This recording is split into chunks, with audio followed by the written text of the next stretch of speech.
ఇక దీంట్లోనే విశాఖ వేదికగా జరుగుతున్నటువంటి మరొక పొలిటికల్ మైండ్ గేమ్లో చీఫ్ సెక్రటరీ జవహర్ రెడ్డి గారి యొక్క పాత్ర 2,000 కోట్ల రూపాయలకి దోపిడీకి అక్రమాలకి పాల్పడ్డారు అని ఒక పెద్ద ఎత్తున వస్తున్న విమర్శలు. దీని జనసేన పార్టీ కార్పొరేటర్ మూర్తి యాదవ్ స్వయంగా వెల్లడిస్తున్నారు. దీనికి ఈ ఆరోపణలకి నేను కట్టుబడి ఉన్నాను. జవహర్ రెడ్డి గారు చేసినటువంటి అరాచకాలని లేదా ఆయన చేసినటువంటి అన్యాయాలని ఆయన చేసినటువంటి భూ దందాలని వీటన్నిటినీ బయట పెట్టడం కోసం నేను సిద్ధంగా ఉన్నాను అని ఒక పొలిటికల్ లీడర్ విశాఖలో రాజు యాదవ్ ఆధారాలతో మూర్తి యాదవ్ బయట రెడీగా ఉంటే మరి ఇప్పుడు ఈ సందర్భంగా జరుగుతున్నటువంటి పొలిటికల్ మైండ్ గేమ్ ఏంటి అంటే ఒకవైపు ఎన్నికల మొత్తం జరుగుతూ ఉంటే ఎన్నికల ప్రక్రియలో ఉంటే సిఎస్ విశాఖ వేదికగా తన కుమారుడిని అడ్డం పెట్టి ల్యాండ్స్ భూ అక్రమాలకి భూదందాలకి భూ రిజిస్ట్రేషన్లకి వీటన్నిటికీ పాల్పడ్డారు అనేటువంటిది వస్తున్నటువంటి ఈ అంశం చుట్టూతా ప్రస్తుతం పొలిటికల్ హాట్ టాపిక్ నడుస్తూ ఉంది.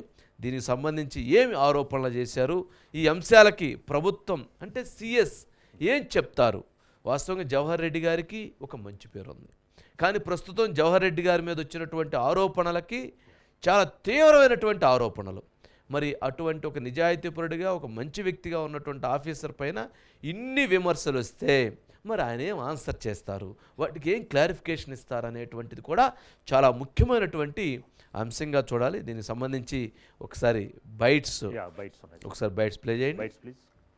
భోగాపురం మీద అమాంతంగా ప్రేమ పుట్టుకొచ్చింది. ఇక్కడ అసైన్డ్ భూములు, ఫ్రీ హోల్డ్ పట్టాలు, వాళ్ళకు సంబంధించిన లావాదేవీలు చక్క పెట్టుకోవడానికి ఇంకా ప్రభుత్వం రాదని తెలిసి జగన్మోహన్ రెడ్డి ప్రభుత్వం వైసీపీ ప్రభుత్వం కాలగర్భంలో కలిసిపోద్దని తెలిసే ఈ యొక్క chief secretary KS Jawahar Reddy కాల పరిమితి ఇంకో 4 రోజుల్లో ముగియుతుందని చెప్పి తెలిసే ఇవన్నీ సర్దుకోవడానికి ఇంతకాలం రహస్యంగా వచ్చారు.